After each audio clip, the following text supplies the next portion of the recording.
The Nirala TV में आप सभी का स्वागत है। मैं राशिद निराला आपके साथ। दोस्तों, खबर है कि मोदी जी की यात्रा से पहले अमेरिकी विदेश विभाग ने भारत में अल्पसंख्यकों पर होते हमलों को लेकर चिंता जताई है। और वो क्या चिंता है, द वायर की रिपोर्ट है और मैं पूरी खबर आपको पढ़कर सुनाना चाहूँगा, जिसमें प्रधानमंत्री नरेंद्र मोदी की यात्रा से करीब एक महीने पहले अमेरिकी विदेश विभाग ने सोमवार को अल्पसंख्यकों के खिलाफ होते निरंतर लक्षित हमलों पर प्रकाश डालते हुए कहा है कि अमेरिकी नरसंहार संग्रहालय यूएस होलोकॉस्ट म्यूजियम भारत को सामूहिक नरसंहार की संभावना रखने वाले देश के रूप में देखता है। यानी यहाँ पर जो उन्होंने चिंता जताई है या उन्होंने जिस बात पर प्रकाश डाला है उसमें साफ तौर पर कहा गया है कि अल्पसंख्यकों के खिलाफ सामूहिक हमले की चिंता उन्होंने जताई है। और अमेरिकी नरसंहार संग्रहालय की ये रिपोर्ट है। वाशिंगटन में एक कार्यक्रम में विदेश विभाग द्वारा संकलित 2022 अंतर्राष्ट्रीय धार्मिक स्वतंत्रता रिपोर्ट अमेरिकी विदेश मंत्री एंटनी ब्लिंकन द्वारा जारी की गई। ब्लिंकन ने अपने आधिकारिक भाषण में भारत का कोई जिक्र नहीं किया। जो उन्होंने इसको लेकर भाषण दिया है उसमें इस प्रकार का यानी भारत का कोई नाम नहीं लिया, लेकिन पत्रकारों से बातचीत में भारत के अल्पसंख्यकों की स्थिति पर असामान्य तौर पर कठोर और विस्तृत टिप्पणियां दी। वेबसाइट पर अपलोड प्रतिलेख के अनुसार विदेश विभाग के एक अनाम वरिष्ठ अधिकारी, यानी उसने अपना नाम जाहिर नहीं किया और या उसको सामने नहीं रखना चाहता, उसके द्वारा आज की रिपोर्ट में जो हम रेखांकित कर रहे हैं उसका कहना है वह ईसाई, मुस्लिम, सिख, हिंदू, दलित और आदिवासी समुदायों समेत धार्मिक समुदायों के खिलाफ निरंतर लक्षित हमले, मुसलमानों के खिलाफ नरसंहार के खुले आह्वान समेत अमानवीय बयानबाजी, लिंचिंग और अन्य घृणास्पद हिंसा, पूजा स्थलों पर हमले, घरों को तोड़ना और कुछ मामलों में धार्मिक अल्पसंख्यकों पर हमलों में शामिल लोगों को सज़ा से माफ़ी देना, उन पर दया दिखाना शामिल है। हम सरकारी स्तर पर धार्मिक पहनावे पर लगातार प्रतिबंध देख रहे हैं। वहीं संभवतः कर्नाटका में शैक्षणिक संस्थानों में हिजाब पहनने पर प्रतिबंध का जिक्र कर रहे थे, जिसे कानूनी रूप से चुनौती दी गई थी, लेकिन बाद में सुप्रीम कोर्ट ने इसे बरकरार रखा था।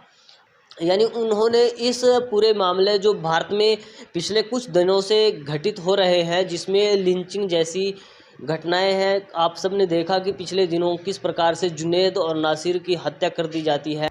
उससे पहले आपने देखा होगा किस प्रकार से यूपी में पहलू खान, जुनैद और न जाने कितने युवकों को इस प्रकार से गौ मांस या गौ हत्या के शक में उनकी लिंचिंग कर दी जाती है, जो कि कहीं ना कहीं बहुत एक तरह से निंदनीय घटनाएं होती हैं। और फिर जो उनके मुजरिम होते हैं, यानी जो इन कृत्यों को अंजाम देने वाले होते हैं, उनको किस प्रकार से जेल से छूटने के बाद फूल मालाओं से उनका स्वागत किया जाता है।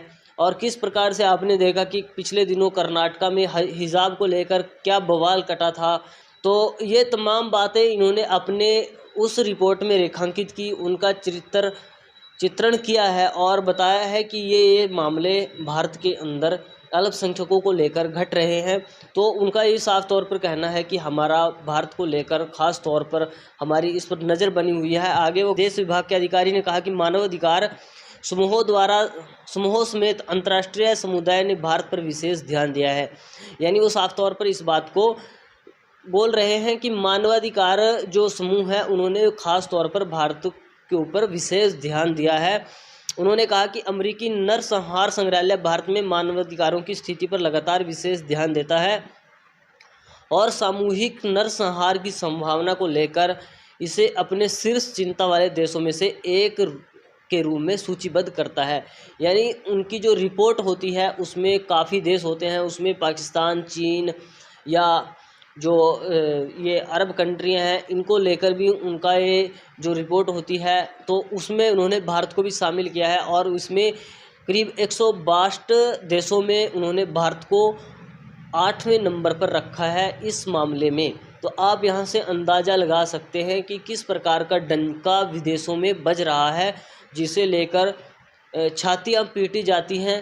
क्योंकि करीब एक महीने के बाद भारत के प्रधानमंत्री नरेंद्र मोदी को व्हाइट हाउस में एक राजकीय कार्यक्रम में शिरकत करने के लिए जाना है और उससे पहले इस प्रकार की रिपोर्ट सामने आ जाना, जिसमें ख़ास तौर पर टारगेट करते हुए बताया गया है कि भारत में इस प्रकार से धार्मिक हिंसाएं हो रही हैं या धार्मिक आधार पर लोगों को प्रताड़ित किया जा रहा है और उनको सरकारी जगहों पर धार्मिक पहनावे पर भी एक तरह से प्रतिबंध लगाए जा रहे हैं। तो ये तमाम बातें अमेरिका की उस रिपोर्ट में जारी की गई हैं। ब्लिंकन की जो रिपोर्ट है, अमेरिकी विदेश विभाग के अधिकारी हैं, तो कहीं ना कहीं भारत की छवि के लिए एक बहुत ख़तरनाक रिपोर्ट इसे कह सकते हैं, जिसमें इस प्रकार से दर्शाया गया है और जो कि हकीकत में है भी, इसमें कोई संदेह भी नहीं है।